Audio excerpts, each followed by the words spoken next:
में medical mafia और medical industry की चपेट में देश आ चुका है। वो मेडिकल इंडस्ट्री हमेशा ये चाहती है कि जिंदगी भर दवाइयाँ खिलाई जाएं। हमारे पास एलोपैथी के बिगड़े बहुत के सारे केस हैं। किसी का थायराइड ग्लैंड निकल गया, किसी की यूट्रस भी निकाल दी, गॉल ब्लैडर भी निकाल दिया। वो फार्मा इंडस्ट्री कभी नहीं चाहती कि आपका बीपी ठीक हो जाए, क्योंकि उसको बीपी की गोली बेचने से फायदा है। अक्सर लोग ये कहते हैं कि आयुर्वेद में रिसर्च की कमी है, रिसर्च नहीं हो पाई है, जिस वजह से लोगों का जो विश्वास है वो थोड़ा कम है आयुर्वेद के ऊपर। तो क्या कहेंगे इसमें? देखिए, मैं बोलना चाहूंगा कि आयुर्वेद में ऐसा नहीं है रिसर्च की कमी है, आयुर्वेद को दबाया गया है।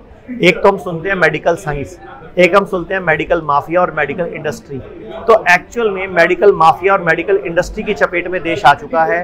वो मेडिकल इंडस्ट्री हमेशा ये चाहती है कि जिंदगी भर दवाइयाँ खिलाई जाएं। बीपी हो गया, जिंदगी भर गोली खाओ। शुगर हो गया, जिंदगी भर गोली खाओ। थायराइड हो गया, जिंदगी भर गोली खाओ। किडनी फेल हो गया तो बोलते हैं पहले डायलिसिस कराओ, जब बंदा थक जाए तो ट्रांसप्लांट कराओ। तो मैं आज आपके सामने ये बच्चा पेश कर रहा हूँ। 26 साल का लड़का मानिक है, जो दिल्ली का रहने वाला है। इसकी किडनी फेल हो गई थी, डॉक्टरों ने इसको ट्रांसप्लांट बताया था, बड़े बड़े हॉस्पिटलों ने।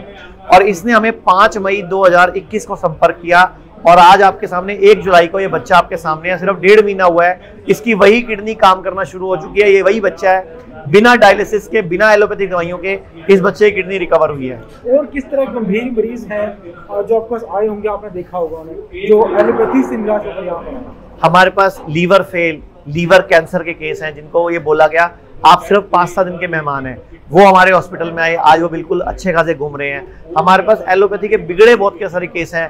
किसी का थायराइड ग्लैंड निकल गया, किसी की यूट्रस भी निकाल दी, गॉल ब्लैडर भी निकाल दिया, और उसके बाद वो पेशेंट की आवाज तक चली गई। और वो पेशेंट हमारे पास आया, उसकी आवाज भी धीरे धीरे वापस आ रही है और उसके हाथों पैरों की मूवमेंट भी वापस आ रही है। उनको डॉक्टर ने जवाब दे दिया, वो कोमा में चली गई थी और सिर्फ 5 दिन में अपने आप वो अपने पैरों पर चली। ये आयुर्वेद है।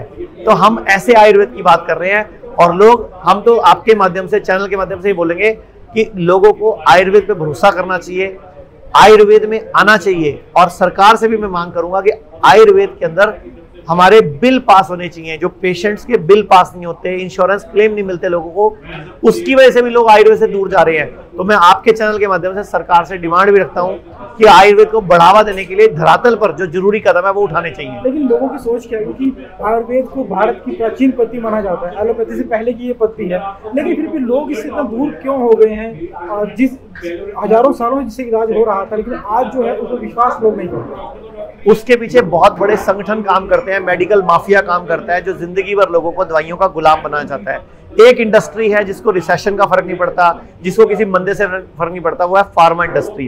वो फार्मा इंडस्ट्री कभी नहीं चाहती कि आपका बीपी ठीक हो जाए, क्योंकि उसको बीपी की गोली बेचने से फायदा है। वो इंडस्ट्री कभी नहीं चाहती आपकी शुगर ठीक हो जाए, क्योंकि उसको आपको शुगर बनाए रखने में भलाई है। तो ऐसी इंडस्ट्री ही आज भारत पर राज कर रही है, जो आयुर्वेद के डॉक्टरों को एक नहीं होने देती, जो आयुर्वेद के डॉक्टरों में फूट डालती है, आयुर्वेद के संगठन नहीं बनने देती। और ऐसी इंडस्ट्री जब भारत को चलाएगी तो नेचुरली बात है, लोग भी एलोपैथी की तरफ जाएंगे। और एलोपैथी में उनको लगता है कि वही डॉक्टर ज्यादा पढ़े लिखे हैं। मैं आपको ये भी बताना चाहूंगा, एलोपैथी के डॉक्टर की डिग्री पे लिखा जाता है MBBS, जबकि एक्चुअल डिग्री उनकी BMBS है। और आयुर्वेद डॉक्टर की BAMS है, बैचलर डिग्री है, लेकिन M लिखकर ये अपने आप को मास्टर शो करते हैं, जिसकी वजह से आयुर्वेद के अंदर लोग नहीं आते, लेट आते हैं, क्योंकि उनको लगता है एलोपैथी का डॉक्टर ज्यादा पढ़ा लिखा है, जबकि वो ज्यादा पढ़ा लिखा नहीं है। और दूसरी बात, 5.5 साल की एलोपैथी डॉक्टर की डिग्री में एक भी चैप्टर नहीं है डाइट का, जबकि लोग उनसे सलाह लेने जाते हैं खाएं पिए क्या। जबकि आयुर्वेद के डॉक्टर के 3.5 साल के अंदर सिर्फ पढ़ाई, क्या खाना है, क्या नहीं खाना, क्या ज्यादा खाना है, क्या कम खाना है, क्या अच्छा क्या बुरा, पथ्य अपथ्य, मौसम के हिसाब से खाना, ये सब आयुर्वेद में है। एलोपैथी में तो एक पेज भी नहीं है। तो मैं ये बोलना चाहूंगा, आप लोग मीडिया के माध्यम से मेरी एक आवाज को सुनो कि आयुर्वेद के डॉक्टर ज्यादा पढ़े लिखे हैं, क्योंकि वो एनाटॉमी फिजियोलॉजी भी पढ़ते हैं और अपनी पढ़ाई भी पढ़ते हैं, संस्कृत में भी पढ़ते हैं। हमारे मानिक मौजूद है, इनसे बात करते हैं। मानिक, आपकी किडनी फेल होगी, एक गंभीर बीमारी मानी जाती है, लेकिन आप जो है एलोपैथी की छोड़कर आयुर्वेद में आए।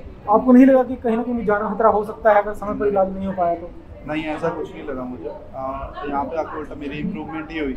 मेरा 6 क्रिएटिन था जब मैं आया था यहाँ पे, और GFR 12.5, जिसे एलोपैथी में किडनी फेलियर में माना जाता है। तो जब मैं आया था तब मेरा इतना हालत बेकार थी, वीकनेस रहती थी बॉडी में। और उसके बाद धीरे धीरे जैसे एक हफ्ते में मेरा क्रिएटिन 1 पॉइंट कम हो गया और GFR भी 2.5% बढ़ गया मेरा और वीकनेस भी खत्म होने लग गई पूरी। तो आपने सोचा कैसे कि मुझे एलोपैथी छोड़कर आधुनिक मेडिकल छोड़कर मुझे आयुर्वेद में जाना चाहिए? एलोपैथी में कोई इम्प्रूवमेंट ही नहीं है, मतलब वो आपको सीधा सर्जरी के लिए बोल देंगे या ट्रांसप्लांट के लिए बोल देंगे या डायलिसिस पे रहने के लिए बोल देंगे। पर उसके बाद भी आपको अपनी जान का खतरा रहता है कि दूसरी किडनी फेल हो गई। डायलिसिस की ज़्यादा से ज़्यादा डायलिसिस पे पेशेंट 5 साल एवरेज 5 साल रह सकता है। उसके बाद आप ट्रांसप्लांट करवाते हो तो ट्रांसप्लांट पे भी आपका पता नहीं किडनी मैच करेगी नहीं करेगी, वो मैच कर भी जाती है। उसके बाद ट्रांसप्लांट के बाद किडनी फेल हो जाए तो उसका कुछ नहीं पता, रिस्क बहुत है उसमें। और उसके बाद डॉक्टर्स भी कोई वो नहीं देते, अश्योरेंस नहीं देते डॉक्टर्स कि आप 100% ठीक हो जाएंगे। फिर लाइफ लॉन्ग मेडिसिन चलनी है। आयुर्वेद में आपकी बीमारी जड़ से खत्म हो जाएगी, तो उस पर जड़ पे काम करती है वो, उसमें लाइफ टाइम दवाइयाँ चलनी है। ट्रांसप्लांट के बाद भी आप दवाइयाँ खाते रहो। इम्यूनो सप्रेसर्स ये सब वो देते रहते हैं। Thank you.